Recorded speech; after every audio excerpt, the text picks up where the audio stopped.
Hello everyone and welcome back to the Team Talk podcast. This is episode 5. Today we've got a bit of a Q&A for you.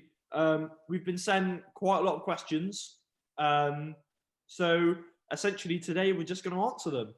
We have got quite a few questions, so it'll either go one of two ways. We'll try and hurry some of the questions up, but also it might be a little bit longer than normal. So we'll just see how it goes. So as always, we are joined by Matt, Tom, Nath, and Lawrence. And hello. To start with, did anyone have anything they wanted to say before we start, or just thank you all for your questions, really?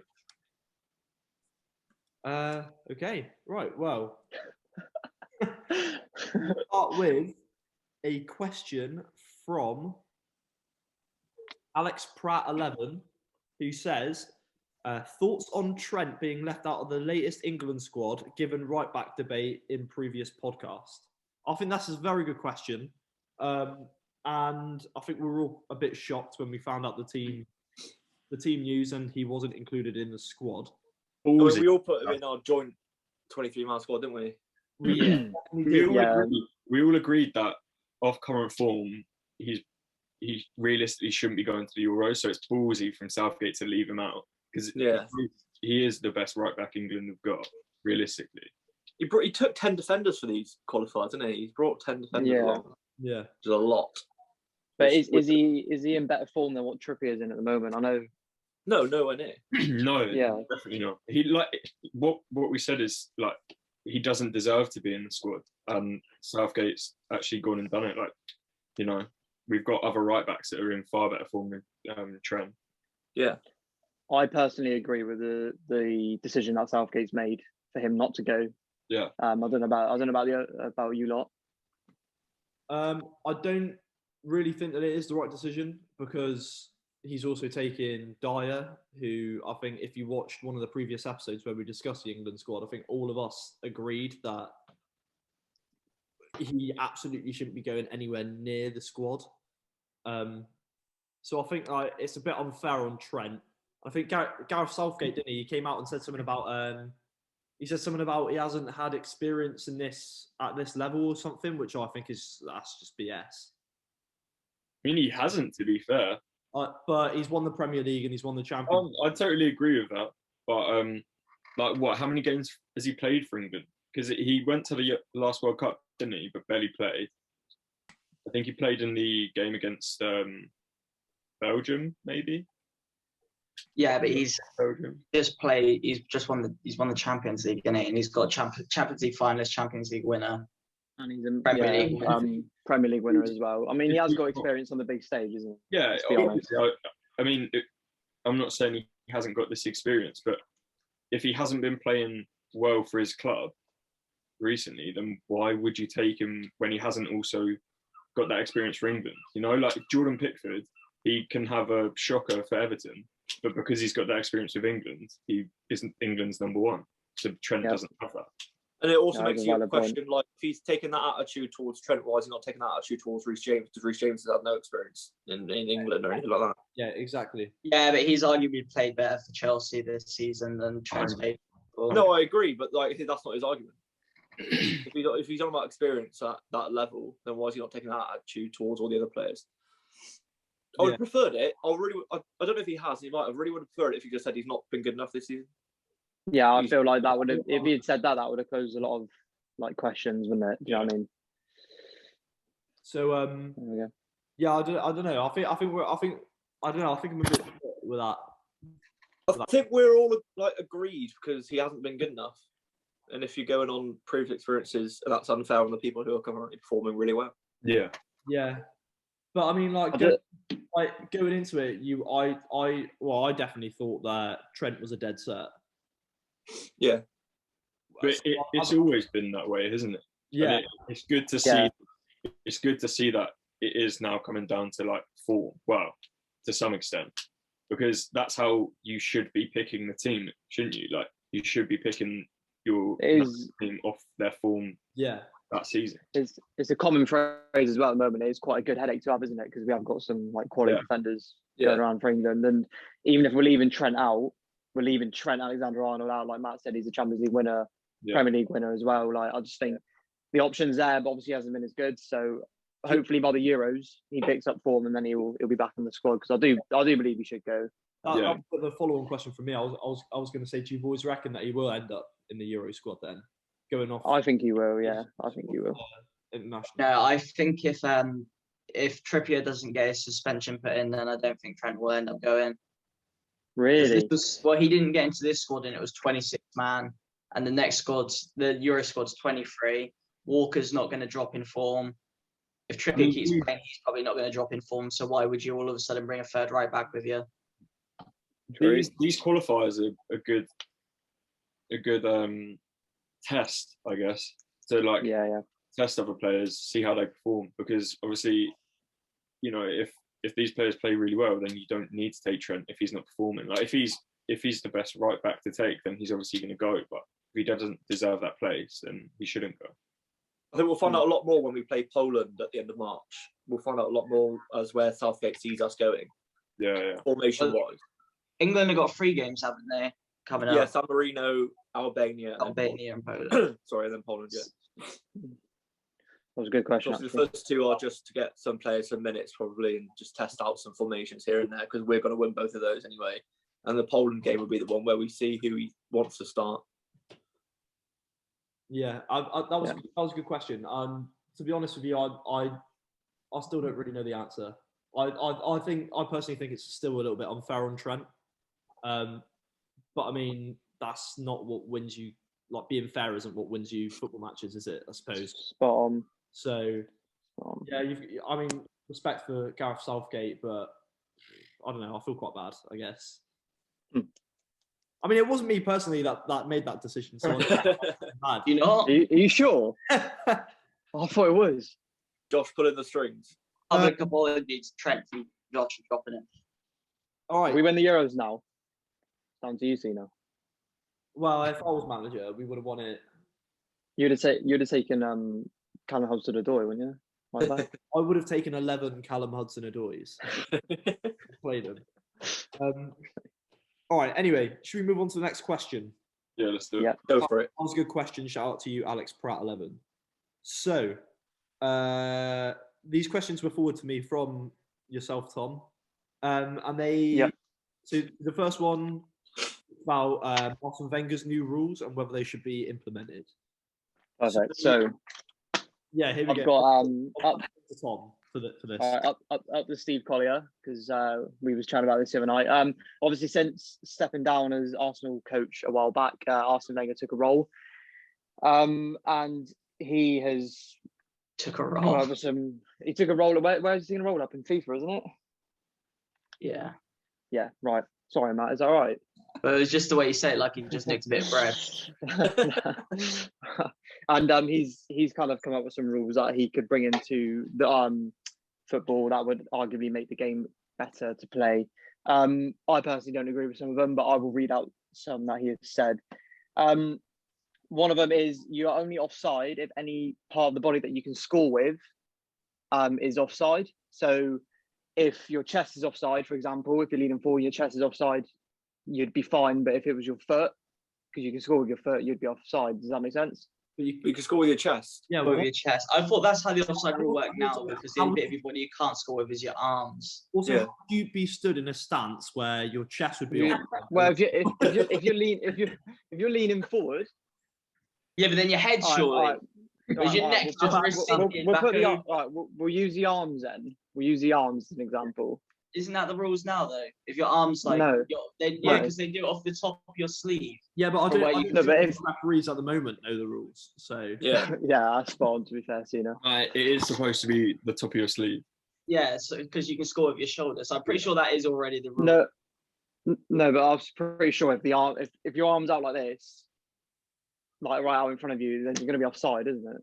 No, well, not if there's a defender in front of you, or not. But obviously not, Matt. No, but Tom, they don't go off like the end of your hand. They go off your shoulder, which is because you can score with your shoulder. If that is the rule now, though, you look at some of the refereeing decisions that have been made through VAR, like the Patrick Bamford one, and the Timo Werner one against Liverpool, they were both where they had their arms out pointing to where they wanted the ball to be played, and They didn't go off his fingers. They go off here. Yeah, but I suppose Because you can score with your shoulder. That's the point of it. That's why they say the sleeve. They say the end of your sleeve. That's why I got a long sleeve on, because then they go off my wrist, surely. But all right. Well, one of the other rules was a quick free kick. One of the other rules was a quick free kick. So the idea that if you have let's just say, a free kick just outside the centre circle in the opposition half, you can pass it to yourself effectively and just play on the game like as soon as you can. You don't have to play it to another player on your team.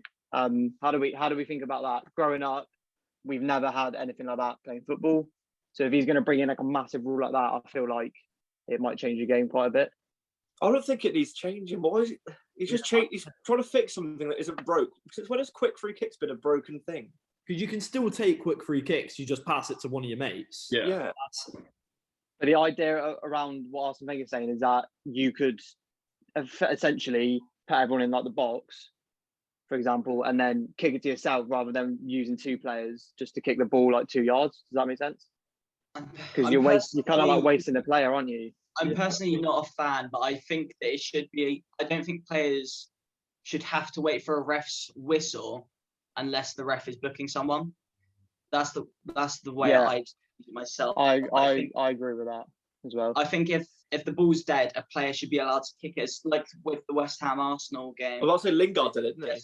Yeah, Lingard did it to Bowen, but a lot of refs will pull that back and go, "I've not blown the whistle." Whereas I think it should be a rule that you only have to play to the whistle if someone's getting booked. And also, otherwise, the game shouldn't be forced to stop and slow down because I don't know if they're setting up a wall or something. I think they should wait for the wall to get set up and that. Yeah. No, because then you're just giving an advantage to the team that have like broke the rules of football. They've committed a foul. Yeah, they're I don't think it's an advantage. They shouldn't have time. Fair. I don't think the defensive team should be allowed the time to set up a wall just because they want to set a wall up. I think if the attacking team's being fouled on an attack, they should be allowed to take it quick if they want.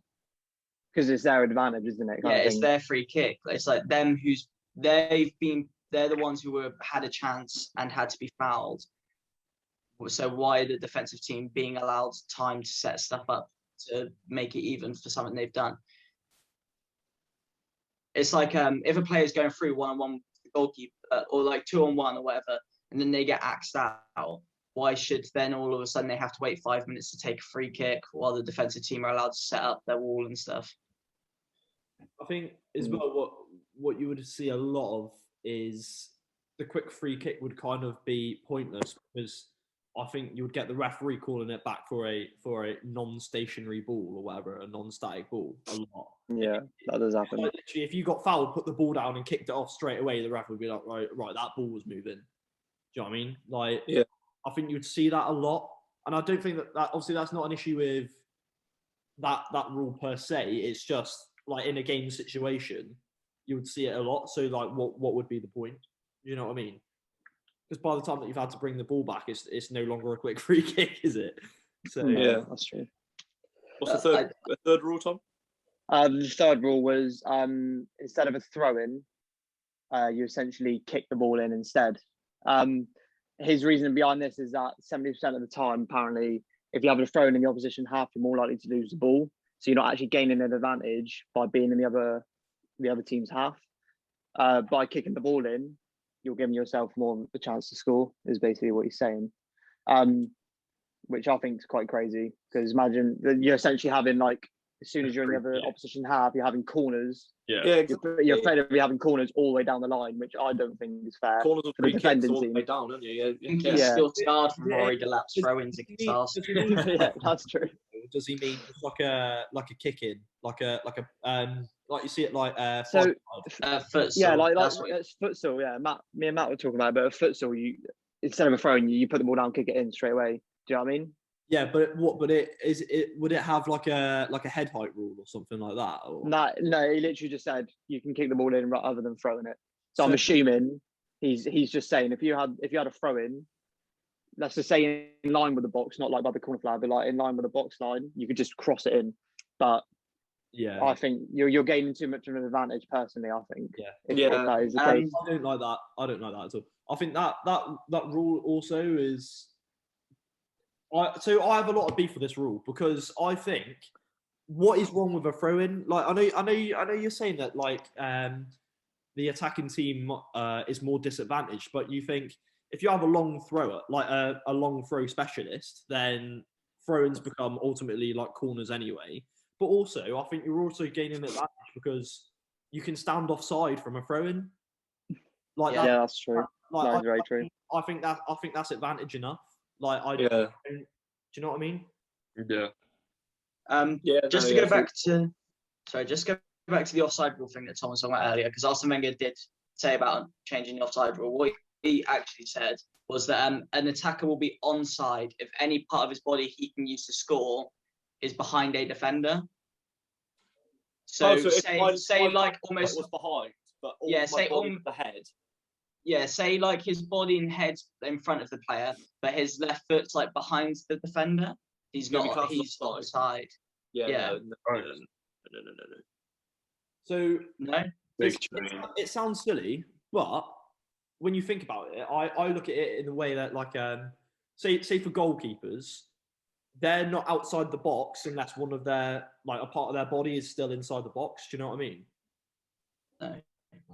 Yeah. So, No, I get what you mean. Do you know what I mean? So like, if like obviously as long as the ball don't go out the box, their entire body can be outside of the box holding the ball, as long as like their hands and the ball is inside. Yeah, because the ball's not outside the box. But yeah, I don't know. The thing is, if he's trying to do this to get rid of the whole VAR argument, if we do, no matter what you do with the offside rule, you're always going to get these stupid lines with millimeters in it in personal opinion. And people arguing about it. Yeah. I mean, my main beef with offside rule at the moment is it seems like if you're in line, you're no longer onside. Do you know what I mean? Yeah. But then one of my arguments a while back was they need to bring in like a minimum where you can be offside by like a few millimeters, but then you can't do that. You just can't do it. Yeah, it's just silly. Like if my shirt sleeve's offside, it just seems really unfair. But then my shirt sleeve's offside, so I'm offside. But then it always just comes down to it is offside, isn't it? Like that. They need to sort offside, out this offside, clear and obvious as well, because that's one to be. Yeah. What, like for the handball? Yeah, like if it's not clear and obvious. Like if a lino says he's onside and he's offside by a millimeter, that's not clear and obvious. I think the moment they're forced into using lines tells me that it's not clear and obvious. Exactly. Yeah, totally agree. Let's stick with the on-field decision. Yeah. Anyway, so are we all agreeing that Arsene Wenger's rules are Arsene passed it. He's gone. So like probably arguably the top five, one of the top five managers ever is deluded, not got to clear about football. No, yeah, quality manager, but yeah, just stick to your day job. Yeah, stick to your day job. Spot on. This was moving on to the next question then.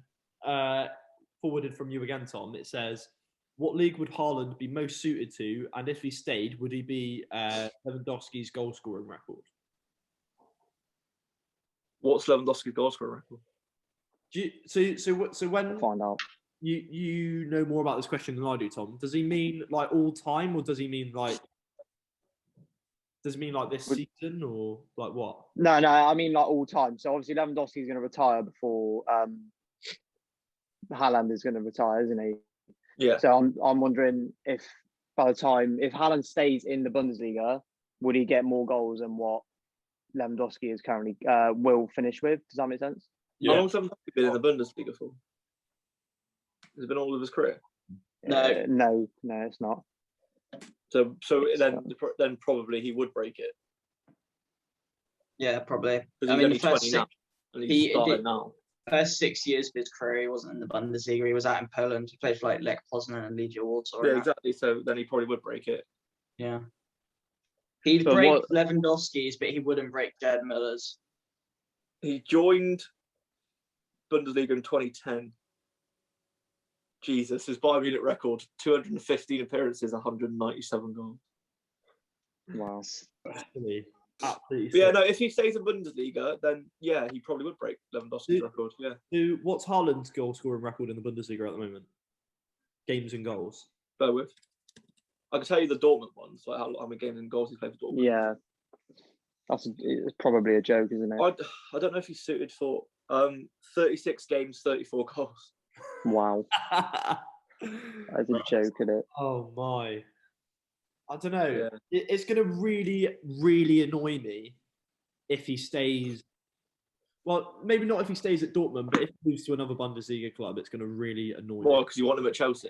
He's not going to get. Like, every team in the world wants him, but He's not going to go to Bayern Munich, I don't think. But this is what I thought about Upamecano when he said that he was going to sign for Bayern. I just think, like, what a sideways move! Like, it's just really frustrating. Yeah, but it's not sideways. It's not They won the sideways. Champions League last season. It's not because Bayern are like The best team in the world. Well, second best. Much better than Leipzig. yeah, but I don't know. It just frustrates me. You It's want- like Jack Grealish going to Man City and said, "Well, that's sideways. They play in the same league." Do you know what it is? I think you need to. I just really want to see all of these good players playing in the Prem because the Premier League is so much different to every other league in the world. Yeah, that's the thing. But I was thinking, is he suited for the Prem? And you probably have to Yeah, say like because he's not one of these quick, intricate strikers that You would rely on struggle- skill. You would struggle more. He's a big, quick, strong lad. And I think he'll do really well in the Prem. I think the best league for him is the one he's already in. See, I was going Because, to say that. I was going to literally say. in my opinion, the worst defenses in Europe are in the Bundesliga. Yeah. He's got it so easy. Yeah, So then look at his Champions League goal scoring record. Yeah, Yeah, exactly. I'm not saying he's shit or anything. I'm not saying he's bad or anything. I'm just saying that, it's the easiest league. The defense there are dreadful. I mean, Liga he's isn't been- great either. he's been Probably he's not, been heavily but- linked with La Liga.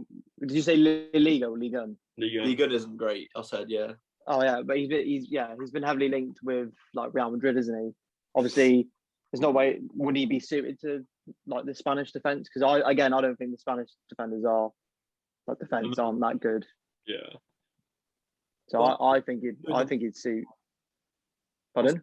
I saw during the week that I think Sport Bible reported on it. Apparently, everyone's calling the Spanish league Farmers League now.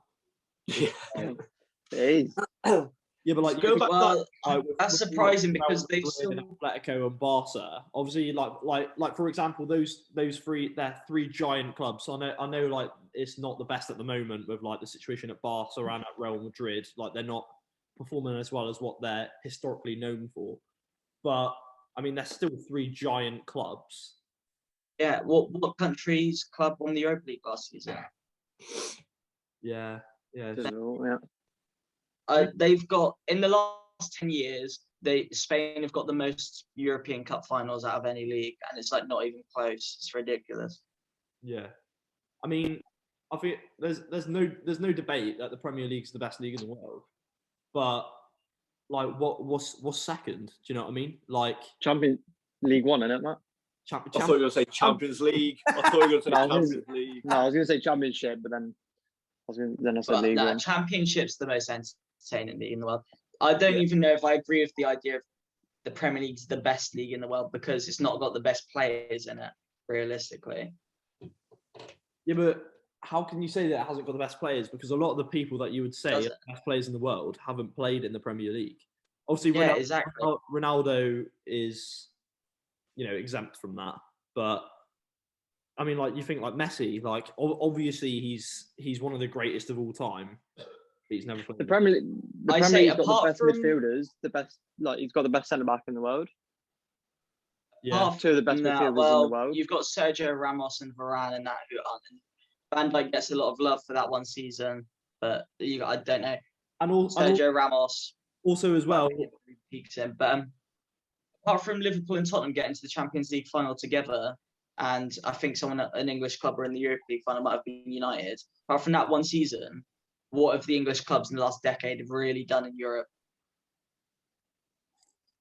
Yeah, it's true. I mean, I think it's because realistically, English teams have a reputation for bottling it in Europe. but then you're Man City didn't Spurs. Yeah, you're talking about the best league in the world, and you're saying about these clubs getting to the final. Like just because Bayern Munich are in the Bundesliga, it doesn't make that the best league in the world, or just because yeah. Real Madrid and Barcelona and La Liga, it doesn't make that the best league in the world. Just because they win trophies in Europe, it doesn't make the league the best No, league. but from the way they rank the divisions, don't they, on the point system to decide how many clubs from each country go to Europe. England aren't top of that. That's the way I see it. Is they don't. If it was the best league, they'd have the best players and they'd have the best clubs. It's like we all say it's the best league because it's the one we watch. Like none of us religiously watch any of the other leagues. But realistically, if it was the best league, then all of the best players would be over here, and it would be English club finals year on year out like it used to be. But it's so if Man City won the treble, would you say the Prem is then the best league in the world? Because they've won the Champions League final and the Premier League and the FA Cup. But are they going for the quad as well, aren't they? They are, yeah. If they did that, I'd feel more inclined to say it. But that's still if. Like Bayern Munich could go out and win the Champions League again this year quite easily. For me, when I say the Premier League is the best league in the world, what I mean is that the overall quality, the average quality in the Premier League is better than all the other leagues. That's what I mean when I say. Obviously, like you've got the big six, but then like every team, like every league has like 3 or 4 teams that are like the best. Well, we've said they're this. top 4 consistently. Do you know what I mean? Yeah, Like that's in the that's Premier fine. League, But then why look at this season? Like what the hell is going on this season? have Tottenham been knocked out by Zagreb in Europa League then when Tottenham are 5th in the Premier League? Okay, you can't judge it on one game, Matt. Okay, all right. Well then I'll go to other ones. The renowned bottle jobs of everything. Europe. Yeah. I mean, Well, if you say, oh, well, it's just because they're bad in Europe, or then what makes you think they're so great in the league, or maybe they're just more evenly matched in the league because they're all at the same level. But you Whereas can't. So you're saying because Dynamo Zagreb beat Spurs, they're better than Spurs? It's a cup game. If someone's going to win, someone's going to lose. You're saying if they were in the They Premier beat League, they them. would be 7th or 6th in the Prem. They beat them over 2 legs. Why did Leicester lose to Slavia Praha? but Shakhtar beat United. Does that mean Leicester are 3rd in the Exactly. Premier League. Why are they losing to Slavia Praha? If they were in the Prem, where would they finish? Slavia Praga, where would they finish? Who knows? Because they're not in it. That's my point. No, but I'm asking you, where do you think they would finish? Well, they'd probably be finishing in the top half of the league, It's debatable, that, isn't it? and they don't have the money that anyone in the Prem does.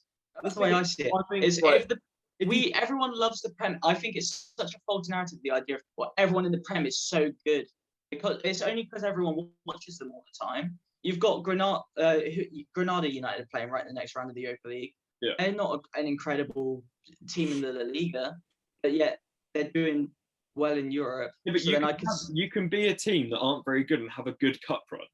yeah. Like so, for Bradford example, got to the FA Cup final not long ago. But how do you know example- all of a sudden then that these teams abroad are better than Western English teams? but like you could have a good cup run and not be as good as other teams you play. Like I get Manchester, that, but how they can played in the you FA Cup? They played in the FA Cup. They got to round 2, I think. They were beating other teams. I think they lost 5-1 to Tranmere or something in like the. I get that, but what I'm saying is they're not can on the you same then- level as Tranmere. Like so, a cup game, yeah, It's a different feel always to it, gonna isn't it? It's always going to be a good game because it's a cup game. You give your everything, and Yeah. you leave nothing to come off the pitch. If you get what I mean, like Yeah, but how can we decide then that, for Because they're example, good. a team like Everton are a better team than? if you how put can you- Slavia Prague in the Prem, they're not going to perform as well as they did But how do you know that? every single week. Yeah, but that you're just How do getting. you My know? point is, you're just guessing. The only way you've got to compare the two teams is when they play against each other. And if the English teams aren't beating them, then what makes us so sure that they'll beat them in the Premier League every week? And this is bearing in mind these are clubs that don't spend near the money the Prem does. How can we decide that Everton are better than Real Sociedad, who are in similar positions in their league? Because that you can't say, oh, but if you put Real Sociedad in the Prem, they won't do as well. Because that's you're just guessing that. No one really knows. But then you can't bring money into it because we have that money to spend in this league. Like that's just the way it is, and that's how and it works. that's fine. But what I'm saying is, everyone says, "Oh, the Prem's the best league in the world. The best clubs are in the Prem. The best clubs are in the Prem." But then if I asked you to list the 5 best players in the world, how many of them are Premier League players? 2. I mean, 2 of them. depends. Bruno and De Bruyne. I think that it's important not to lose sight of what the question actually was. And Thank you. Yeah. so, Yeah. Anyway, where would The Haaland be most Bundesliga is suited the to league play? he'll do best in. All right. I one- reckon he might. one last point about on that topic, and then we'll move on. Though, is if you took City and put them in Ligue 1, they'll probably win Ligue 1. If you took City and put them in Serie A, they'll probably win Serie A. If you put them Easy. if you put them in Spanish league, they'll probably win the Spanish league at this current moment in time. If you put them in the Bundesliga, they'll probably only come second because of Bayern. But To alternate that, you put them in the Premier League, they're going to win the Premier League. The Bundesliga is the best league in the world. because they're the best teams in the Premier League. Anyway, that's moving on, moving on. Anyway, So, yeah, moving on. so what league do you think is best suited to Haaland? I think Bundesliga. Bundesliga. you said Premier League, didn't you, Dobbo? Matt thinks No, I think he'll be well. I think he'll suit well to the Premier League compared to all these other intricate small strikers that fail in the Premier League because he's big, strong, quick. I think he's more suited to the physical game. But don't get me wrong, So I your think his answer's- league is either Bundesliga or Liga. I think the Liga personally. Right, move on. Okay, so next question then. Let's go to. Okay, so we've got one from DJ Talcum Powder, and it is: what, in your opinion, is the best game that you've ever seen live? The best game you've ever seen live. I think we spoke about this briefly, didn't we, in one of the other episodes? Yeah. So is this when we say live? Are we saying we were at the game? Or Yeah. Yeah. The game. For me, is the Norwich Middlesbrough playoff final. Norwich win 2-0, get through to the Prem. Atmosphere at Wembley was electric. Best game I've ever been to is that one there. Easy decision for me. Okay. I'd have to say my favourite game that I've been to, and again, I think I spoke about this on a previous episode, was Argyle versus Liverpool in the FA Cup. Either leg, home or away, they were both as good as each other for me, anyway. But I'd have to say that. Yeah, fair enough.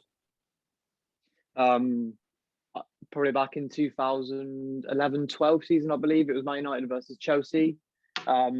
It was basically if Man United drew or won, they pretty much went on to win the title. If Chelsea beat us, then it was role reverse. Very early on in the game, Javi Hernandez scored again, took on David Luiz and scored very early on. And then Lampard scored later in the second half. But then Man United went on to draw and then win the Premier League that season. So that was probably the best game. Pardon? You were at that game? Yeah. Wait. Yes, I was. Mate, I'm not lying. I was at that No, game. I'm not saying you were. I just didn't know. No, I was at that game, yeah. I was there. Yeah, I've My heard that dad. before. Yeah, I think mine would have to be the Community Shield between City and United, just because of United went 2-0 down at half time. Like I was in the concourse with my mum and my dad. And my dad was like, "Oh, let's just leave now. We're not going to win." Like being proper about it. And then we go back out, sit down for the second half, and then watch United come back and win 3-2. That was probably the best game I've seen. Mine would maybe be back in 2016. Argyle were away at Portsmouth. We were both sort of battling it out for like playoffs at the time, and we went one. Oh no, we were going for top 3. We went 1-0 down, and then all of us. It was like 85th minute. Jamil Matt scored, and then literally within a minute after that, Greg Wild scored, and we went 1-2-1 from like 2 goals, pretty much right at the end of the game, which is pretty I good. thought the Argyle Pompey second leg playoff semi final would be yours. Yeah, Last minute, the thing Pete is, Hartley. if I was going off moments, that's probably my favorite ever football moment. But like the game itself was very like limited. That game, there was limited chances. As I pretty much watched half the game through like one hand because I had my eyes covered.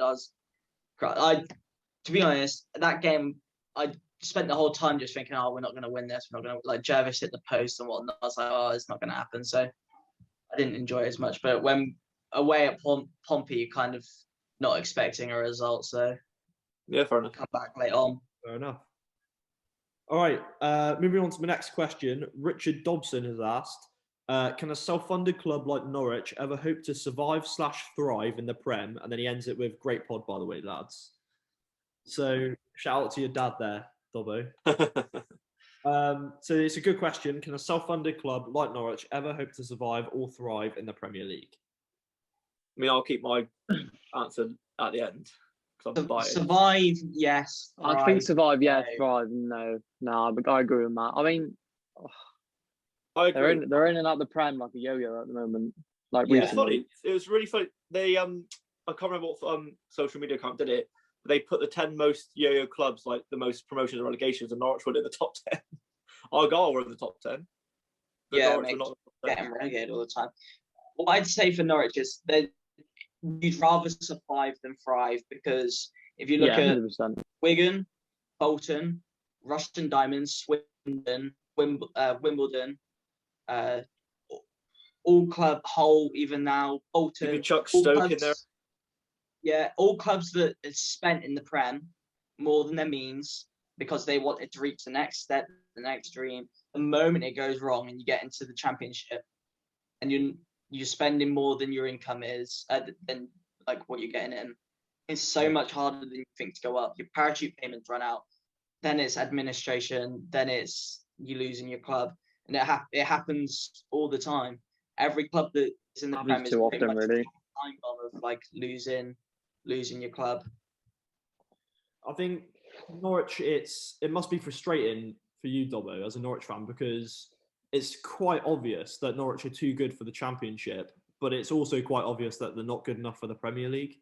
So Yeah. what happens? Do you know what I mean? No, yeah, it's like we've currently got What was like next? we've got a 14-point lead on third at the minute, and then we lost. Like we got relegated by like 20 odd points last season. It's just it's really frustrating because when we go up, there's loads of fans. The fans get split in two when we go up. Half of us are like, right, invest, go out and buy, do this, do that, do this. Yeah. And half of it's like, no, stick to what we know, stick to what we're good at. And Stuart Webber's our sport director's come in and changed the way we do it, and we are now self-funded completely, like no debt. We're the only clubs in football with no debt. The only club last season in the Prem so there's been about 12 accounts released from last season in the Premier. We're the only one that's made profit so far. And it's just little things like that. We've got a new training ground. We're sorry, just 2 seconds. We're investing in the training ground. We're promoting youth like Max Aaron, Todd Cantwell, Ben Godfrey are all going on to bigger and better things. Ben Godfrey, Jamal Lewis, Newcastle, Ben Godfrey, Everton, Cantwell and Aarons are in the England 21 setup.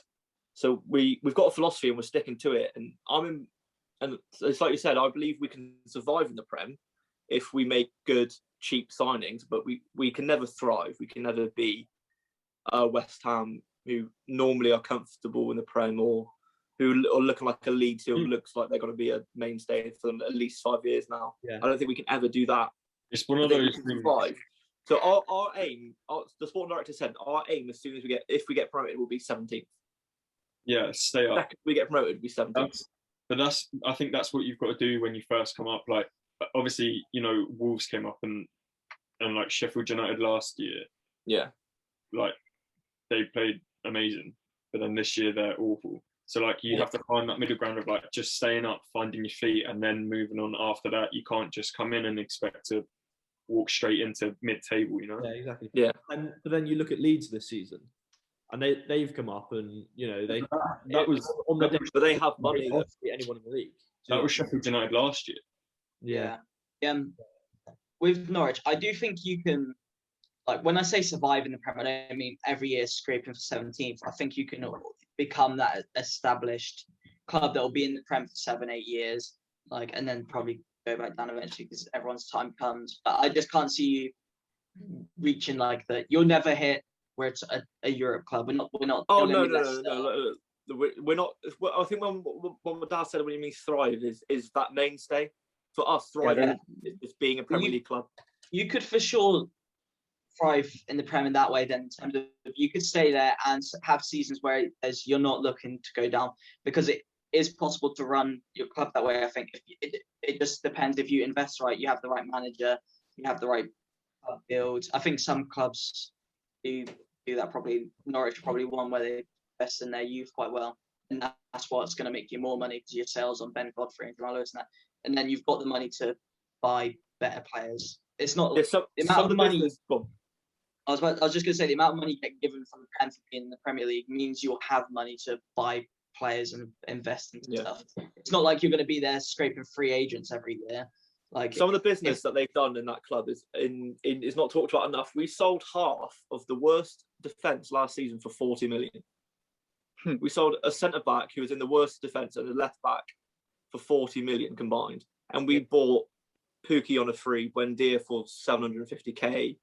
Cantwell was from the academy, Aaron's was from the academy, and it's just some quality business. And it's just if we can keep that up, then yeah, I believe we can survive and be amazing. It's there's a bit of luck in there to find those gems, you know.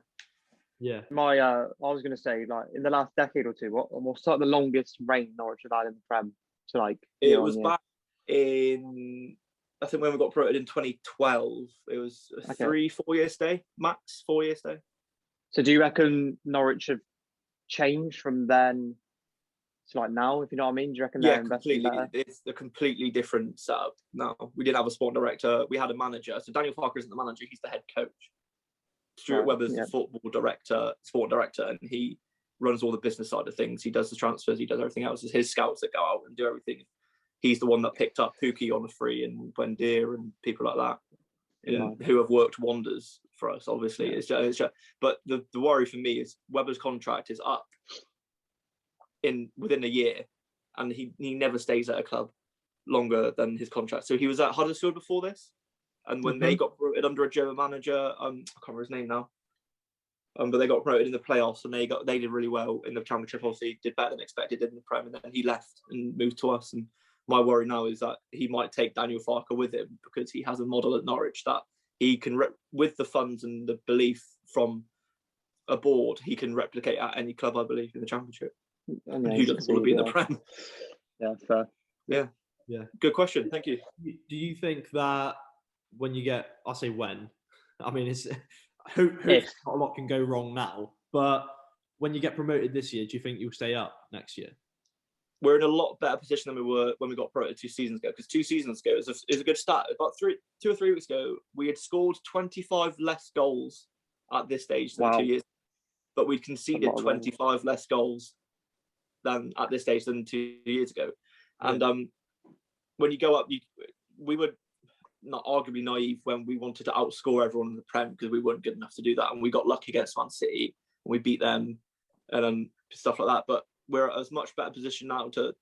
It's contradictory, but to out-concede your opponents is obvious. You want to do that, obvious. But we're in a lot better position now to try and keep clean sheets than we are to outscore them and win 1-0, 2-0, or not the 4-3s or the 3-2s against Chelsea you saw or anything like that. We're in a lot better position now than we were 2 years ago, I believe. All right. Well, we're gonna have to move on.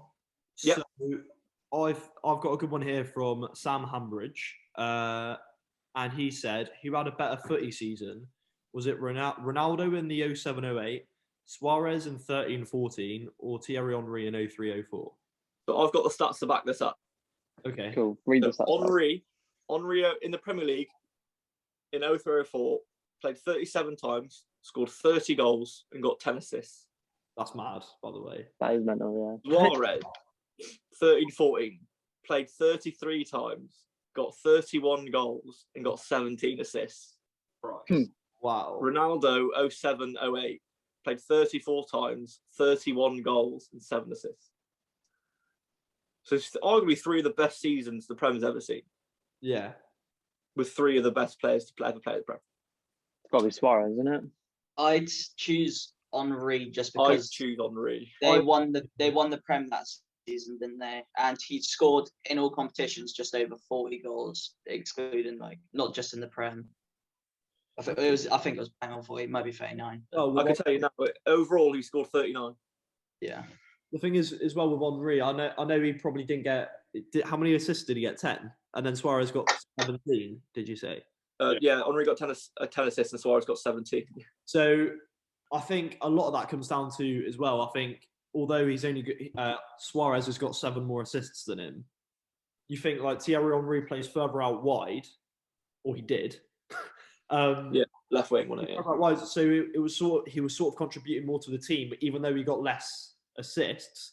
You think back to that season, was what the Suarez season, was that when he was playing with Sturridge up front? SAS, the SAS season. I think Sturridge had a very exceptionally good season as well. So you think like a lot of his assists would probably go down as Sturridge having a very good season as well. Do you know what I mean? To convert those chances. Yeah, you're not wrong. Obviously, you can't take anything away from Suarez because that's ridiculous. Yeah, those stats are silly. Yeah, I think the same goes for Ronaldo. Really, I mean, a very good season, but again, he played further out wide, didn't he? Did he win the Champions League that year as well? He did. So United that season won the Premier League, came 6th round in the FA Cup, 3rd round League Cup, won the Community Shield, and won the Champions League. Like Liverpool that season that's came mental. 2nd in the Prem, 5th round of the FA Cup, 3rd round of the League Cup. And Arsenal that season won the Prem, semi-finals in both FA Cup and League Cup, and runners-up of the Community Shield, and quarter-finalists in the Champions League. So if you're going on winners, Ronaldo wins it by a mile. Yeah, it's got to be United. Except for the fact Arsenal got a gold Premier League that season, so you know. Who was Arsenal playing? Like, what was Arsenal's attack like that year? Like Bergkamp, Perez, Yeah. Henry, Lundberg, yeah. Some quality players. That's a tough question actually. The more I think about it, It's got to be Ronaldo then, isn't it? Well, won Champions League and he won the Premier League. Yeah, but hang on, but we're just talking about the players still, right? We are still just talking about the players. Yeah, we're just talking about the players. Yeah, but if you're talking about just the players, then it's got to be Suarez. Yeah, it's got to be Suarez. And the stats. It's got to be Suarez. On stats, it's Suarez, but you're about ability as well, by the way. You can't just go on stats. But then I think they're all at similar ability there, aren't they? Yeah. They're It's all a tough one. It's such a tough one. Right, let's just say it. Let's just all go through and say it. I don't know. Yeah, but Hang on, just before that, we have to remember Luis Suarez played for a much worse side compared to the other two. That's worse. Yeah, he did it for a much worse side. Like That Liverpool team wasn't great. Suarez. No, Sturridge, Sterling, Gerrard, Chan, and whoever else there. Was it like a really young Henderson was just coming through? Coutinho was there. Coutinho, yeah, but that doesn't quite compare to Ronaldo, Berbatov, Tevez, Rooney, Scholes, Giggs, Carrick, or Longberg, Perez, Bergkamp. Suarez was, well, not single-handedly, but a handful of players were just dragging Liverpool along, weren't they? Realistically, whereas so they had. I'm just looking at their team now. They had Martin Skirl, Daniel Agger, Sacco, best centre in the world. Jose Enrique, Glenn Johnson, Joe Allen, Victor Who was Moses. their right back and left backs? Glenn Johnson.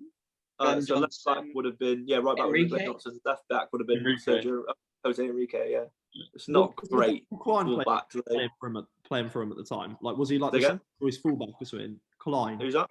Klein. I don't think he would have been there yet. No? I think he was still at Southampton then. Yeah, it was, Southampton? Yeah. Southampton, wasn't it? But yeah, they had Fabio Marini, Suso, Jordan Ibe, I'm gonna say Suarez. average Premier League player. I agree there. Yeah, I back that. I say Suarez. I think I'm gonna say Suarez. I say Suarez straight away. I think stats often are quite a strange way at comparing players, but I think those stats are so good that they're too hard to ignore. Do you know what I mean? Yeah, 33 games, 31 goals, 17 assists. Fantasy players' dream. Do you know what it is? It's the 17 assists. Yeah. And the fact they didn't win the Prem that season. Yeah. And he had a striker like that. That's a mad one as well. Nothing will ever beat that game against Crystal Palace. Realistically, though, that could have been any of those three. 100%. Oh yeah, that's mad. If you're going off like what they succeeded in that season, it'd have to be Ronaldo in my opinion, because you won the Premier League and the Champions League. But if you're just going off stats, it's definitely Suarez as an individual. So in the Champions League that season, Ronaldo played 11 times, scored 8. That is mental. And FA Cup played 3 and scored 3. And he scored in the final as well of the Champions League that year. Yeah, so I think Suarez takes it as an individual season. Yeah. But as like a player that season, it's got to be Ronaldo, isn't it? What? We've just just said Suarez. We've not just said Tom? You said As Suarez. a team. Yeah, I'm as a saying team. as a Yeah. team and the player that season, Yeah. he won more and did more. So But then as an individual Wait. player that season, it's Ronaldo, it's Yeah. Suarez. no, If I you're saying yeah, if you're saying the Suarez. United 07-08 team's better than the other two teams, then yeah, I'll agree with that. no, but Yeah. no, I think what Tom's trying to say is Don't worry, Josh, don't Ronaldo worry about it. he Don't had worry about that season because he won the Prem and the Champions League, and he had that season. Whereas Suarez had the best individual season, but he didn't win anything. Is that what you mean? Yeah. Yeah. No, I get what you're saying. Yeah, and Cool. I tend to agree personally, but that Suarez season is ridiculous. Yeah. Okay, so next question is from Ashley Cowup. Yep. It is who is the most underrated player in the Prem and the most overrated player in the Prem? Oh. So this is going to spark a few debates, I think. Is this You'll just go one at a time and try not to argue about it. Most I don't know who I'm picking yet. most overrated. I know who I'm saying for most overrated, and Matt's going to kick off. Yeah, because you're going to say Declan Rice, but it doesn't matter to you because you don't know much about football. You think Sergio Busquets is awful, so I can live with Yeah. you saying Rice because they're similar players. Yeah, we're just going on this season. This season. Hang on. Wow. I don't know. Oh, I've got one. I've got one for overrated. Underrated. I've got my underrated. I think my overrated is quite a hard one. Is everyone? Am I right to I've got should I just go first because I know who mine are going to be? I've got my Hold on. underrated. I've got my overrated. I've got my underrated. I'm trying to think of overrated. My most overrated player is Jack Grealish. Yeah, because he gets described as being the next Paul Gascoigne, and I just think that's an insult to Paul Gascoigne himself. Not that he's a bad player, to do like Grealish, but I just think he's bigged up like talk about him being one of the best players in the world, which is just a bit ridiculous. Maybe if he joins a better club and does achieve something, maybe. And then most underrated, Riyad Mahrez, because ever since he left Leicester, he's consistently been an incredible player that never gets talked about. He reminds me a lot of Aaron Robin with way cuts. Is that just this season that you're thinking of Mahrez, or just as a whole? No, it's just this season one about. Well, he's been underrated this season, but as a whole, he's the most underrated player in the Prem because no one talks about him as one of the best when he probably is. I'd like to pose a question to the other three. Does anyone agree even remotely about what Matt said about Jack Grealish? No, but we're not arguing, so it's fine. We're not arguing, but I don't agree. No. All right, I'm not saying he's bad. I'm Matt, saying we're not arguing. Well, I'm not arguing. I'm explaining my reasoning. I'm not saying he's a bad player, but when all of us, unless you guys think he's one of the best players in the world, which way gets touted as, I just don't think it's true. I don't think he is one of the best. I don't I've think got he gets. mine. Go on then. Well then, Overrated. Oh, is he overrated though? Because he's not very well rated. I'm just going. No, right, Nicolas Pepe. Yeah, fair. So I had Nicolas Pepe in my mind as well. Because he's dog. Like, he's not good at all, is he? He's not. I agree. I agree. He's dog, but I don't know anyone who rates him. Yeah, this is what I was thinking. Like with his hype and everything when he came to Arsenal, what was it like? 17 Yeah, million? that's It's just Yeah, I stupid, think- and he just hasn't been good at all. He's not good enough for Arsenal. He's not good enough for a lot of teams in the Prem. But yeah, he's my overrated player. Okay. Underrated is going to be Olivier Giroud because Oh, yeah. he scores I goals. I didn't even think about the big boy. I think he's one of the most underrated players in football history. I really do. Oh, I agree. because I he agree. scores changed my most goals. underrated player. He scores goals on a stupid basis for It's just everyone because he he's plays not for quick. France, for Yeah. Chelsea, for he scored goals for Arsenal. He's so underrated as a footballer. He scores some absolute bangers. You look at his best like top 10 goals. You think he's the best player ever to grace the football field? Look at his most recent goal. His last goal was against Atletico Madrid in the Champions League, and it was a bicy. Yeah, didn't he score a hat trick in the Champions League as well? Or 4 goals? Yeah, he did. Yeah. He's still doing that, and he's not starting for Chelsea still. Like, come on. As a Chelsea fan, that is the biggest mystery in football for me. I just think, how on earth is Giroud not starting every game? Yeah. Sina, who's your over and under then? So I've now changed my underrated player because I didn't even think about the big boy. So it's Giroud, but I was going to say Bukayo Saka. I think he's underrated. I think he gets rated by everyone. I think this season he's become rated. That's why I didn't. But I think it's pretty difficult because he's getting the recognition that he deserves this season. But I would still argue maybe he's still a little bit underrated. I don't know. Okay, yeah, that's fair. Overrated. I'm really struggling to think of one. Yeah, I don't know. You might have to get back to me about the overrated. I mean, Nicholas Pepe, that is a shout. Could you class Dele Alli? Dele Alli is overrated. Dele Alli is overrated. Because, I mean, I don't really rate him at the moment because he's been absolutely awful. But before, he has been a very good player. So you expect that from him. So does that make sense?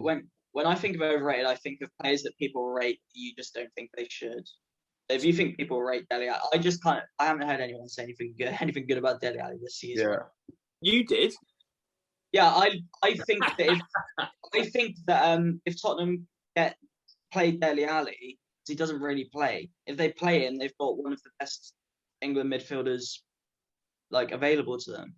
I might be misremembering the facts, but I don't know if you said this, but someone said that he walks into any Premier League team if he's in like, definitely wasn't me. Peak form, Matt. I don't know if you said that. I don't know if I did say that. If he's in peak form, I wouldn't disagree with it. Yeah, but that's like 2 seasons just before Pochettino got sacked. He was one of the best midfielders in the Prem. Like, Nathan, who's your you've done yours, Nathan, you? You're I don't know about underrated though, but it's hard to argue with Olivier Giroud because he is an incredible player. Like I would take him at United, 100%. Oh yeah. Like, I'll do mine. So I love him so much. I think my underrated, even though he is getting rated, but in my opinion, he's still underrated. Is that Thomas Souček from West Ham? I love it because I think he's arguably one of the best midfielders this season. He's my favourite player in the Prem right now. And my overrated one, who I just don't like, is Calvert-Lewin. I just don't think he's a very good player. I saw someone on Twitter call him a tap-in merchant. Like some random guy on Twitter backs you up. Every time I watch him play for Everton, it's like, say if the ball gets whipped in across the box and he's not there, he'd almost like blame other people. Like he looks at him thinking, like why have you like passed it out? It should have been there. He's always got an excuse, and I just think, he's just such a lazy player in my opinion. I know, Lawrence, you like him because he's good in the air, don't you? Yeah, I highly rate him. Yeah, and I think, in my opinion, he's just. I don't think he's that good. He's a bit overrated. Call him a tap-in merchant, and that's fine. But he must be a pretty decent striker because he's always there to score the tap-ins. Yeah. And I don't think there's. I always hate the word tap-in merchant because it's like, what's wrong with tapping the ball into the net? Why does it have to be? You got to be there, haven't you? You got to be there. Yeah. I would say Abraham as well. I don't like Abraham. I think he's overrated. Oh yeah, I think he's overrated. Yeah, but the thing is, I was thinking Tammy Abraham because I'm not a massive fan, but the thing is, he's getting kept out of the squad now, and I know he's got that recurring injury, but like I don't think he recurring injury. Well, yeah, he got injured and then he injured it again in training, and he's still not back. And to be honest, I don't think anyone's missed him. Like I don't. He was playing when Lampard was there. Yeah, don't get me wrong. Which I didn't agree with. Season last season, he did have a good season, and I think I could be wrong. I think he's even this season. I think he might be our top goal scorer. I'm not quite sure. Who, Abraham? Yeah, Tammy Abraham. Might be. No, I don't. I think he is, but he's joint with Jorginho. Yeah, I think it's Jorginho now or whatever. But yeah, I'm pretty sure they're joined together. I don't rate him either. But I think if I was to had to pick an overrated player, it's a bit of a difficult one because again, the player that I've got in mind isn't really rated either at the moment. But I'd have to say Martial. Yeah. It's fair, but he's not getting rated, is he? So, Yeah, could you class that is up? Well, I'd say he gets rated more than Pepe does. Yeah. yeah, you're probably right, actually. Also for the underrated, I was thinking of Pedro Neto because I'm pretty sure he's got the most goal contributions for an under 21 in the Prem. Yeah, he has. Yeah, I was going to say Johnny Evans as well. Leicester's been a rock this season.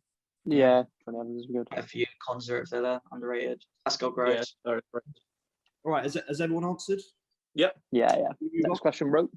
So next question is from Alex Norgate, and it's quite a good one actually. It's if you could have one retired player to come back and play for your team in their prime, who would it be? That was a good question. Can we say it has to be a player that's played for your team? But yeah, well, that's what the question. Should we say that? Yeah. Okay, That's what player he that's played for the team. And they're in their prime playing for the team, yeah? Yeah. But I don't know whether it's difficult. Like for me, like it depends on if it's like right. Do you want them to come back right this second in their prime? Yeah. Yeah. So they'll be playing in the next game that your team have got. So like the thing is for me, I love Hazard, and I'd have Hazard back any day of the week. Not retired though. I know He's not retired, is he? but like you think like May as well be though. Oh yeah, he's not retired. I guess that might have been a poor example to be fair. But like at this current moment in time, Chelsea need a decent striker, so I'll take back Didier Drogba. Do you know what I mean? Yeah. That's a good. I mean, I think Nathan might be on the same wavelength, but I'd probably say Rooney. Yeah. We need a I striker. think we need a. He just bangs in goals for fun. Yeah. Prime Wayne So- Rooney. You're lucky because he's just retired. So Yeah, I know exactly. Like the fire he would bring to the team, like Yeah. he would get people going. I'd also bring if it wasn't Wazza, it'd be Scholes. Scholes probably. Dobbo? well, it's a tough one. So immediately I thought Wes Hoolahan, but he's still tearing it up at Cambridge. He's still banging in goals and assists for Cambridge right now. But it's between Grant Holt and Darren Huckabee, and I'm picking Darren Huckabee because you can't drop Timu Pukki in his current form. 10 and 8, you're not dropping Timu Pukki. Yeah, he's been unreal. So I'm picking that Darren Huckabee he's going to play on the left, whether he likes it or not, because you're not dropping Emi Buendia. So I'm picking Darren Huckabee because in his prime he was unreal. He was my favourite player growing up. He was, and I've still got a picture with him in my bedroom when I was about 6 with Darren Huckabee. I still remember that to this day. Yeah, for me it would be Darren Huckabee. All right. Nice. I'd go for Akos Buzaki. Oh, I remember him. Yeah, he was incredible for back in the day for Argyle. I remember they had him on loan from Porto and then they signed him permanently and he was just unreal. Arguably one that it was between him or David Freo, but Freo's got a nice job at Marseille now, so I thought I'd leave him there. All right. Well, should we move on to the next question? Yeah, go for it. So the next one comes from Callum Massey, and it's footballing memories, bro, ignite some of the days. So, I don't know. I guess, what are some of your favourite footballing memories?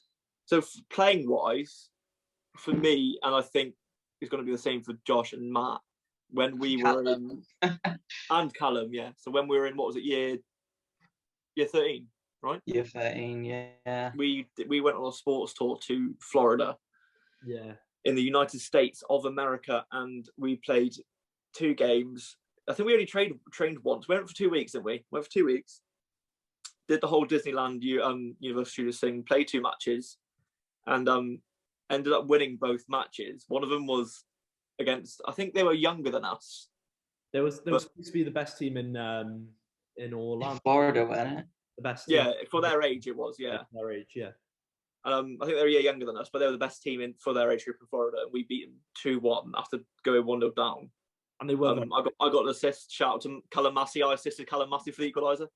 And And then the second game, we turned up to this training complex, and it was, I think they pay 100. I think to rent a football pitch for a year they pay 100 grand, £100,000 for the year, and there was an ex-Jamaican international managing them.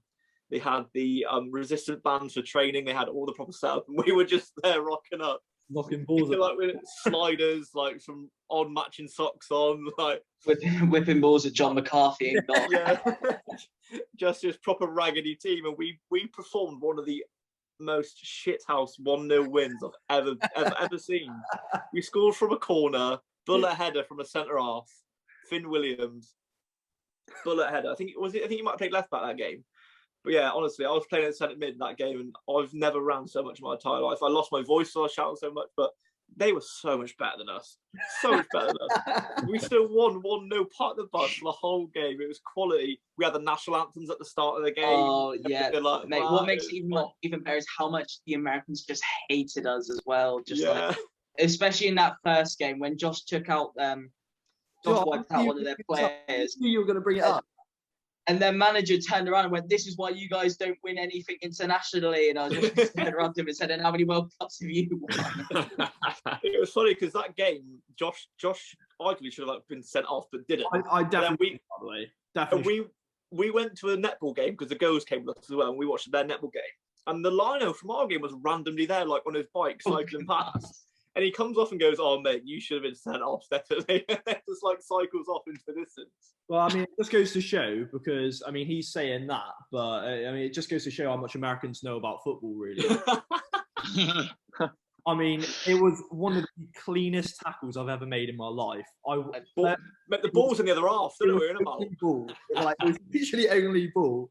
And their manager came over and he was swearing at us and everything like that. Yeah, I was like, grow up, mate. Like, what is...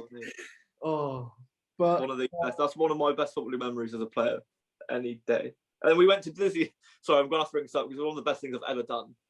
We went to Disneyland, and unfortunately one of the girls had a really bad ankle injury. So she got a wheelchair, and she got fast track for free, which is fair enough. She's in a wheelchair, like, give her like benefit of doubt. And then we went to Universal Studios a few days later, and then my mate Ben Holland, who's a fan of the pod, had a knee strap on. He's got this ongoing knee injury, and he had this knee strap on. And I was like, "Oh, Dutch, do you want to try and get a wheelchair?" He's like, "Yeah, go on then." So he's hobbling over. I've got him over my shoulder. He's hobbling over to the desk, and the stage come out and goes, "Oh, darling, you definitely need one of these. Here you go," sort of thing. I think it was about $6, and then we put him in this wheelchair. We've gone round together with him and this girl Darcy in the wheelchair, and we've got both the netball and the football teams free fast track for the whole day, just because of these two wheelchairs. It was brilliant, honestly. The cheapest fast track you'll ever see. We broke the Harry Potter lift because we put too many people in it, and we had to go up like the exit route or something like that. It was carnage. But honestly, all we had to do was remember which person was in the wheelchair for which ride. Then we were fine. I actually remember. Do you remember us going on? We were only allowed to go on the rides once or something like that with like your scanny thing. You could only go on this ride once. And somehow we all just pretended we'd scanned and just snuck on. And then in the end, pretty much everyone got kicked off by a couple of us. So it was me, you, and Kieran Bond. Because our fast track thing flashed up orange, and everyone looked at us, but we just walked on anyway. We walked on anyway. It was like, yeah. As well, for the Men in Black ride, Matt was in the wheelchair, and I remember at the end of the ride, we got the wheelchair out, and Matt just stood up and started walking. I remember. I feel a bit bad because one of them I look back on. I think it was like a Transformer ride. I can't remember, but I made out like I was severely disabled. Oh, yeah, and then like I got people to help me on the ride and everything, and then once the ride ended, they got the chair ready for me, and I just jumped off and walked. Anyway, let's not dwell on that anymore. Was there any more footballing memories from anyone else? I scored a hat trick once. Nice. Great. Why are you lying, Nate? Yeah, it was a class hat trick as well, by the way. I scored a free kick just inside their own half, in their half. Was it a perfect? Was it under sevens? No, it was actually, it would have been under 18s. Fair. Yeah. So that's fair. Yeah, that's all in memory. All I'm a right. defender as well. Tom, you got any footballing memories? I mean, I played football with like after you. Well, I played football with Josh and Lawrence for like ever since we were how old? Like six, Yeah. 7. And we played up until 18.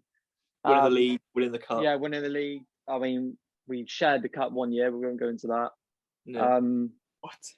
Obviously, yeah, it's not really a specific moment, isn't it? Just It's playing like, football with you, mate. yeah, waking up on a Saturday morning, watching a bit of match of the day in the morning, getting up to the pitch, and just setting the nets up. The next thing you know, you're kicking a ball about. You could you go back to it, wouldn't you, if you could? Oh yeah. Yeah, definitely. I have got one that Josh and Lawrence will remember. So we played a match against Ivy Bridge in the cup, Oh god.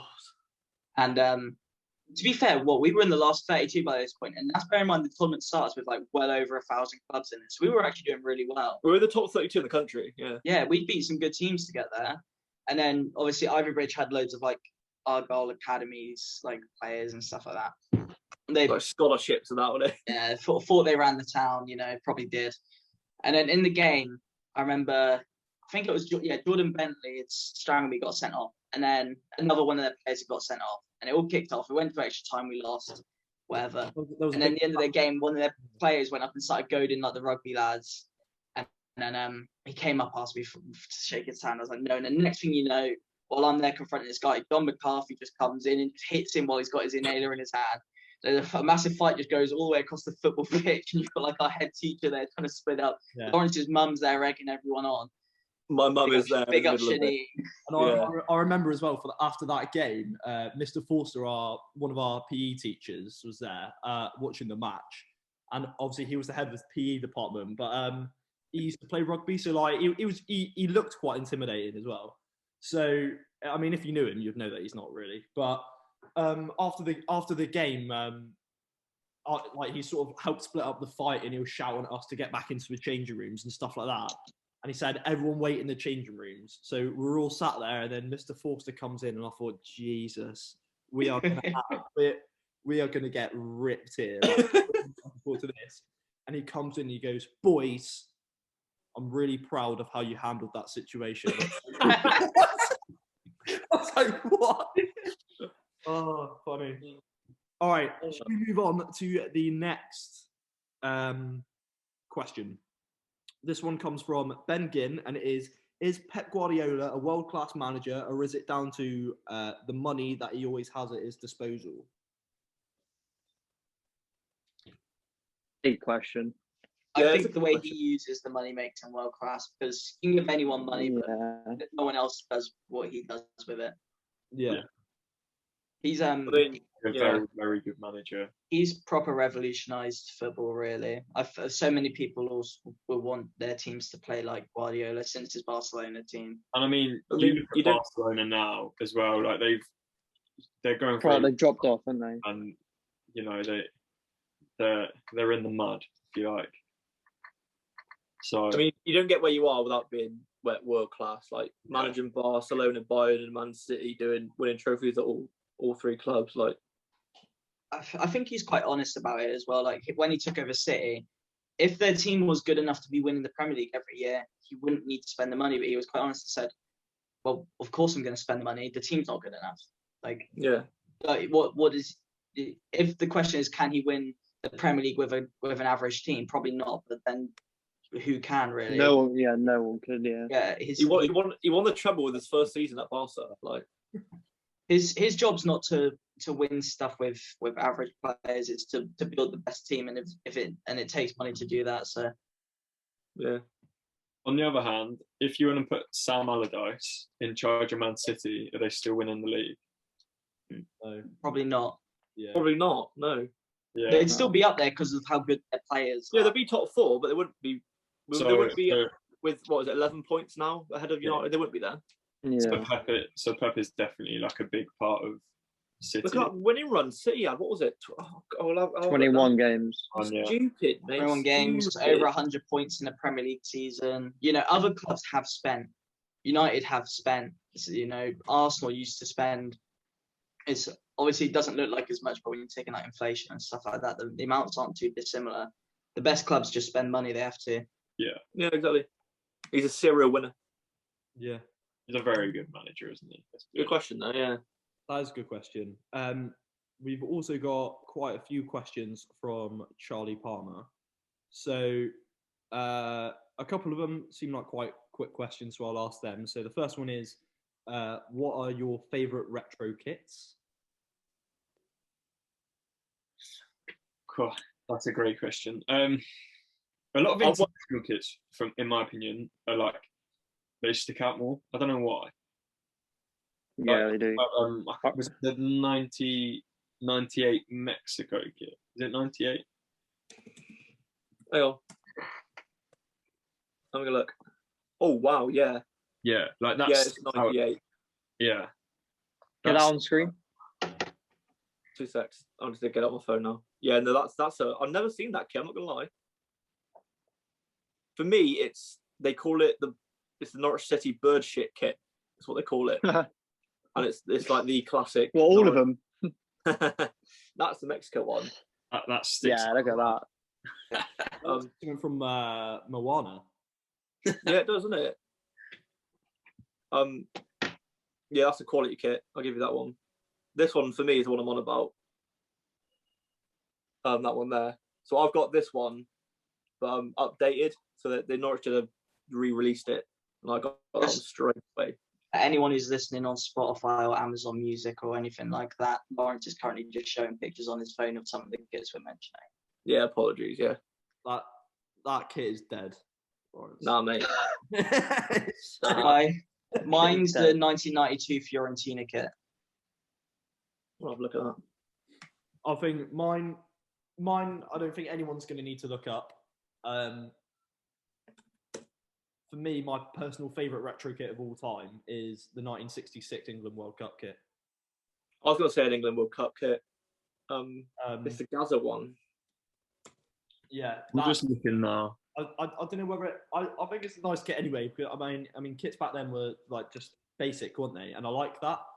But I think it's because of the World Cup as well. Like it's like the meaning behind that particular kit. Do you know what I mean? Yeah. That's my favourite retro kit. Netherlands 1988. That was a nice kit as well. To be fair, that sticks out. England World Cup 90 kit for me is up there. Oh, is that the blue one? There's one where you got like Gaza like kissing the badge like at the end of the game. Yeah. The blue one's the Southgate one, missing the penalty. Yeah. No, I do like that kit though. The blue one. The one they've got, the England one at the minute, it's like almost modelled after one of them in there. It's really nice. Yeah. It's got a proper retro look to it, the New England kit. Yeah, I do really like England one, yeah. Has everyone answered? Yeah. Yeah. Next question from Charlie Palmer is, how did you come to support the teams that you do? Good question. Me is my dad. I'm born in Plymouth, raised in Plymouth, still live in Plymouth. Dad is Norwich born. All of his family's Norwich born and bred, and he was my obviously biggest influence for football. So he is the reason why I support Norwich City. Love or hate, but we stand by the boys. Yeah. My dad. I mean, for me, I think it's worth saying that my first team will always be Plymouth Argyle, and I think that I mean, it speaks for itself. Born and raised here, it's just But when it comes to Chelsea, I've just always liked them. I've got a lot of family that are from London anyway, and a lot of them supported like sort of Arsenal. A lot of them supported Millwall, and some of them supported Chelsea, and I just always liked Chelsea. So that's the story behind that, I guess. Coming from Plymouth, I very much support Plymouth Argyle. Oh, shut up, Tom. Shut up. No, I'm joking. My dad never really supported anyone. I mean, his team-ish was Liverpool, but I spent a lot of time with my granddad. I spent a lot of time with my granddad when I was younger because dad was away, and he always used to watch Man United, support Man United. So that's probably where I get my United one from, personally. My granddad on my mum's side used to support Arsenal, and there used to be a massive rivalry between Man United and Arsenal. So my mum decided when she was younger that she would support Man United to annoy her dad, my granddad, and it stuck. So that's how I'm a Man United fan. I went to an Argyle v Peterborough game back in 2007 in the FA Cup 1-2-1, and I was like a little kid at the time, and I just fell in love with the whole everything that was there. Just never stopped going back until COVID. Yeah. Decent. Good question. So the next question again is from Charlie Palmer. I mean, this one's a bit of a. I mean, it's a bit of a weird one, but it says, "What's the most important position within a football team?" Oh, wow. So, Flipping heck. so my theory would be anything that's in the spine of the 11. So, like goalkeeper, central defenders, central midfield, or centre forward. I think for me, it's either a goalkeeper or a striker. Yeah, it's got. So I was going to say centre mid. For me, it's yeah. it's either a goalkeeper or a centre back, because good teams can change their forwards and midfielders. They never change their defence. Yeah, no, I agree. I would have to say either goalkeeper or centre back. Yeah. Centre mid for Yeah, me. goalkeeper. I think we're all goalkeeper at the moment, so Probably goalkeeper, I guess. goalkeeper. Yeah. As an overall. But you think about Liverpool when they were coming close to like winning the leagues, when they had like Mignolet in goal or Yeah, I Karius. was thinking that they got Karius the Champions League final. If they had Alisson in goal, they would have won the league. So Yeah. I think that a goalkeeper is a very good shout. Yeah, but a bad goalkeeper loses your points. A good goalkeeper wins your points, I guess. Yeah, I'll go goalkeeper.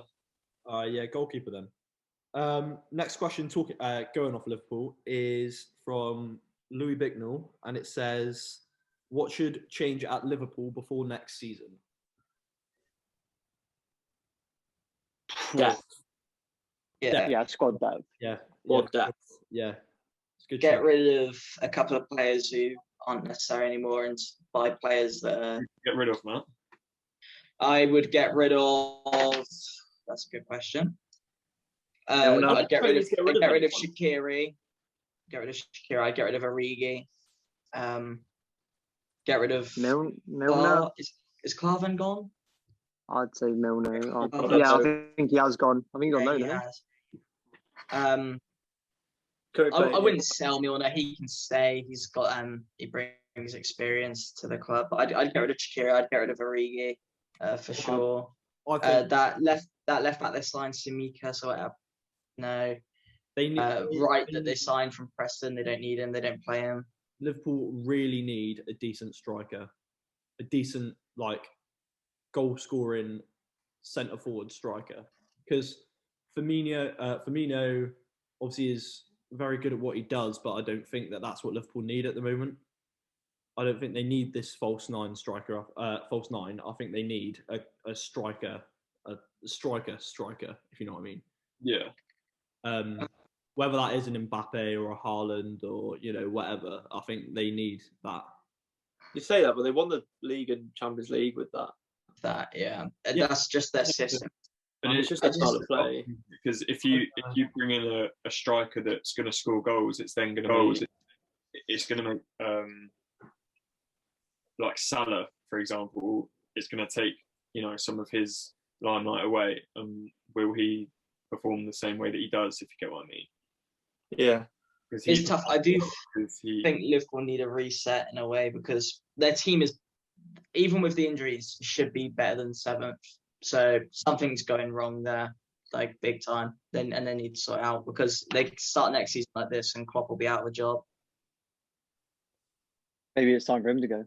I was just about to say, that a lot of people were saying like in other clubs, same sort of situation, they would sack their manager.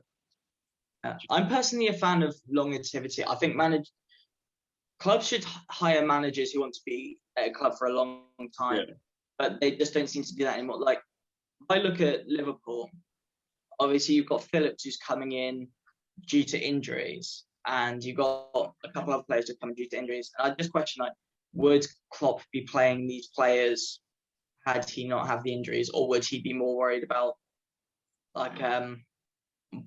just buying players and bringing them in, if you know what I mean?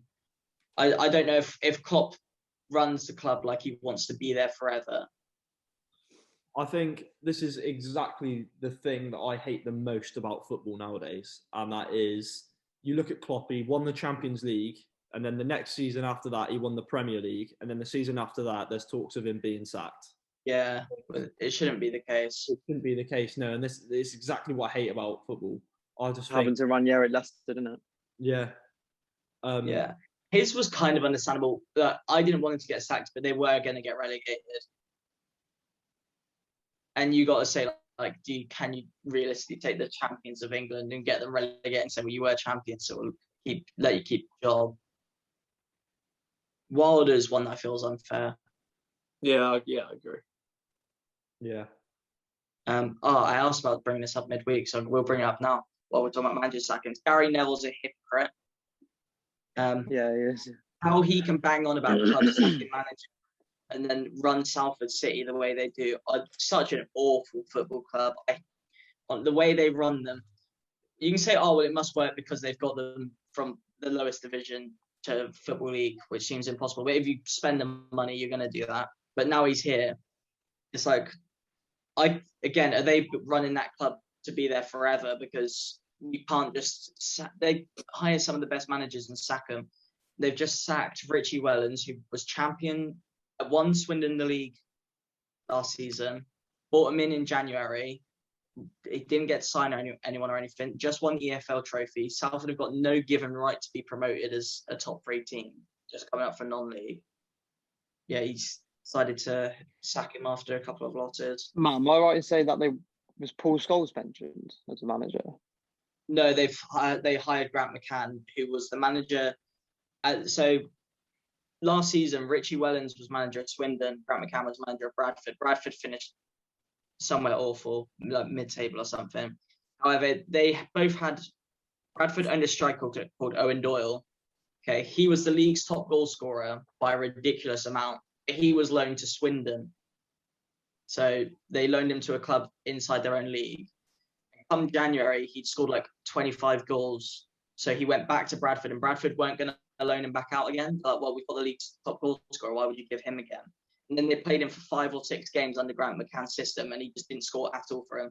And then they loaned him back to Richie Wellens, whose attacking philosophy got them to win the league, him Golden Boot. So they've really took a step back with who they've just hired. The awful manager, and he'll probably be sacked by the end of the season, so it's fine. I think, boys, we need to hurry up a little bit because we have been going for quite a while now. So there's only a couple more questions left. I mean, the next one's from Jake Cox, and it's starting 11 for England at the Euros. I mean, we did. Do we want to go into that, or because we did?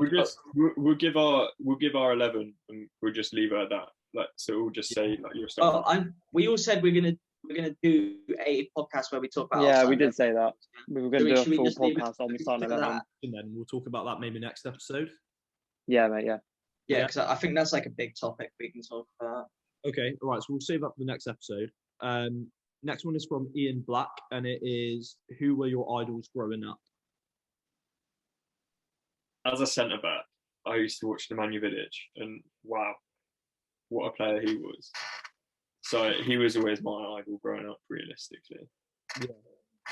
For me, I always idolised John Terry and Ashley Cole, but I think the person I idolised the most was David Beckham. Loved him, absolutely loved him. Like for me, I mean, it was a bold claim, but I said it in our first episode, I believe. I still think that David Beckham is the best player that this country has ever produced. Yeah, he did say that. And I'll stand by it. I love the guy. Mine's Steven Gerrard as a centre midfielder. Love everything he did. Got my same boots as him, did everything the same as him. And yeah, Gerrard was my football idol growing up. My dad, well, me and my dad used to watch football a lot, and we used to talk about Zidane, but obviously I wasn't there for a lot of it. But if it wasn't Zidane, it'd probably be Steven Gerrard as well. What are you going to say? Your dad was your idol? That's really or Frank Lampard. Yeah. I really like Frank Lampard as well. Mine would be either David Villa or Graham Carey. Because I'm right-footed, the only reason Graham Carey. Yeah, well, Graham Carey was there in 2015. I was only 16. I'm still growing up at 16. But I'm just saying, I've always been right-footed, but I think a lot of you have seen me play football. My left foot's my left foot's all right, and I'd say that's mainly because of David Villa. To be honest, when I grew up, everything was on his left, bins. So I always wanted to use my left foot because I wanted to be able to shoot like David Villa. All right. Well, moving on from that. Again, Charlie Palmer, and it was biggest one-season wonder. It's got to be Michu, isn't it? Yeah, hasn't it? Swansea. But are we talking about? Yeah, Michu. Yeah. Yeah. I'd have Andy said Carroll, maybe at Carroll's a shout. Newcastle. Carroll's a shout. I'd have said Roku Santa Cruz back then. Yeah, he had Yeah. one season. There's a few in there. Harry Kane. Oh wait. yeah, I was going to say, do you remember when everyone was saying, like, oh, Harry Kane, one-season wonder? Honestly, mate. Yeah, Michu, just quickly, Michu's stats in the Prem that season. Played 35, scored 18, 2 assists. And then next season, he got 2 goals. Wow. What's Carroll's, by the way? Andy Carroll. 2013-14 season, maybe, for Yeah, I Newcastle? don't know. Andy Carroll. His biggest one-season wonder, Luis Suarez, 13-14. Yeah. Never did it again. And 2010, 2011, he played 19 and scored 11. And then they got relegated to the Championship. Yeah, then Liverpool, he hardly did anything today. And then West Ham, he had a few decent seasons here, but nothing special. Now he's back I mean, for a relegating team like Newcastle, getting 11 goals in 19 is not bad, is it? Yeah, it's quality, yeah. Shall I move on to the last question that we've actually got at this Q&A? Yeah, go on. Go on. Touchies, isn't it? Oh, no, so we have got 2, actually. We have got 2, left. Yes, you're correct, Tom. So we'll move on to this one, which is from Kieran Messer, and it is Ole Gunnar Solskjaer capable of winning trophies at United? Yeah, he is, yeah. Yeah, I'd say he is. I believe he is.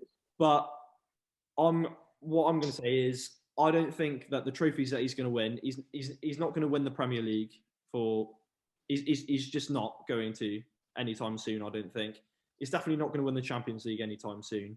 I think if he was to win trophies, it would be something like the FA Cup. Well, the favourites of the Europa League. Not the Europa League, then. Yeah, I mean, you might bottle it. You might bottle it again. Yeah, they did just in the final last year. What I'd say is he already has won trophies for Man United. Champions League winner already. Josh, you can do it as a manager as well. I believe he can. I honestly think he's good enough. Just waiting for everyone Yeah, I reckon he will. to laugh. He will. Ha! As a United fan, what do you think? I would like to think yes. I mean, it's a worry because of, you know, the final issue that we're having. We've had 4 semis and a quarter now, and we've lost in every single one of them. I think Deservedly lost in all of them as well. yeah, we've been full on outplayed, to be honest, in every single one of them. So it's a tough one. I think. I actually think he's got a better chance of winning the Prem than a Cup. Really? Yeah, No. because he doesn't. So Sir Alex Ferguson used to rotate in the Cups quite a lot, and he got accused of not taking the Cup very seriously. And I think I see a lot of that in Ole Gunnar Solskjaer because Well, look at the lineup he's got against Leicester. his team selections aren't great in the Cups. He picks the wrong teams. And I feel like that's because in his head, you've got to play the best team in the Prem and then rotate for the Cup. And arguably play the best team in Europe as well, which is the way he seems to do it. Yeah. I mean, I think the Europa League this season, we have to win it, realistically. Like, if we don't win it, it's At least final. maybe we've got to win it. You Because, reckon? yeah, You look like, at the teams that are left in it, you have to, yeah. realistically, the only team that you worry about, if you like, is Arsenal. Like, the other team, Yeah. I mean, obviously the other teams, they're no mucks, but you would like to think that Man United, as big as they are, can go out and win. You got Well, Roma Leicester- and so the other 2 Villarreal aren't bad. But yeah, you like to think you're good enough to win that. They're not. We definitely are good enough to win it. Yeah. So hopefully that question will be answered by the end of this season. But Yeah. Should I move on to the last question? Go for Go it. ahead, Cena. It's Go from on. Dutchy Ben, and it says, should Jose Mourinho take an international job? After their performance in the Europa League and getting knocked out, I think he should at the end of the season. Personally, that's mine. Okay. Is there a reason for that though? Like, do you think international management somehow has stepped down? I don't know. I just don't think like the style of football he's been playing now isn't suiting what he used to. I think he needs to like go away kind of thing and just maybe come back with a new philosophy. I don't know. I just don't think what he's doing at Tottenham at the moment and what he I don't know, it's a hard one, but I just don't I think he should. I don't really know a reason. But If Tottenham get top 4 this season, should he leave? Is top 4 not a good season for them after where they were when he took over? I don't think they will get top 4, you know. Well, they're only 3 points behind Chelsea, and no one's to say Chelsea are going to get top 4. They're 3 points behind with the same goal difference. Like, it's going to be close. They beat Villa yesterday, didn't they? 2-0, or a couple of days ago, on the weekend. Yeah, that's not an easy fixture either. No. I don't know, it's too early at the minute. I I don't. expect it's too early. I don't know. I mean, obviously, Portugal would be a good The obvious. international job for him, but I Yeah. don't know. I don't know if he would suit the longevity of an international job, if you like. Would you take him at England?